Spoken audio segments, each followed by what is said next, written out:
Ici j'ai tous les films que j'ai vus au cinéma en 2024, j'en pioche 2 au hasard, je les critique, je les note, et ensuite je regarde si je leur avais mis la même note à chaud. C'est parti, au hasard. Godzilla Minus One. Alors Godzilla en vrai était sorti en 2023 mais seulement fin décembre pendant 2 jours et après il était ressorti 20 janvier et c'est là que je suis allé le voir. D'après moi le film est super, il est mieux que le Monsterverse américain avec les Kong etc. Le Godzilla de ce film est bien plus impressionnant, surtout pendant la scène où il tire son laser radioactif alors qu'il y a un budget pas très haut. Sincèrement, aller là à froid c'était génial, j'ai regardé dans un super souvenir, je pense 4 sur 5. Bon, après vérification, Godzilla, je lui ai mis 5 sur 5. Ça m'étonne pas plus que ça, parce que dès que j'aimais un film, je lui mettais 5, c'était comme ça.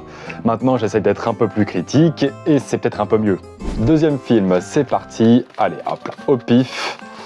Hop, Sans un bruit. Bon, Sans un bruit, jour 1 évidemment, celui qui est sorti en 2024, et je sais pas si je vais me faire beaucoup d'amis. À la base, je suis pas un très grand fan des Sans un bruit 1 et 2, c'est sympa, mais je me suis un peu ennuyé devant. Et comme on dit, jamais 203, Sans un bruit jour 1, c'était pareil, c'était sympa, mais je me suis ennuyé. Honnêtement, le film fait pas peur, même si j'avoue l'idée est super et ça a un peu changé par rapport aux films d'horreur un peu nuls qu'on peut avoir régulièrement.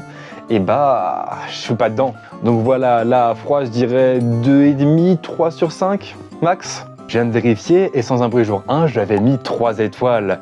Et bah ça mérite sa note, limite un peu moins, je suis toujours raccord sur ce que j'ai mis. Et puis le commentaire parle de lui-même. En tout cas voilà, je vois que j'apprécie à peu près à la même valeur les films qu'il y a plusieurs mois. Peut-être qu'à froid, je mets des notes un peu plus basses, mais ça reste cohérent. Abonne-toi!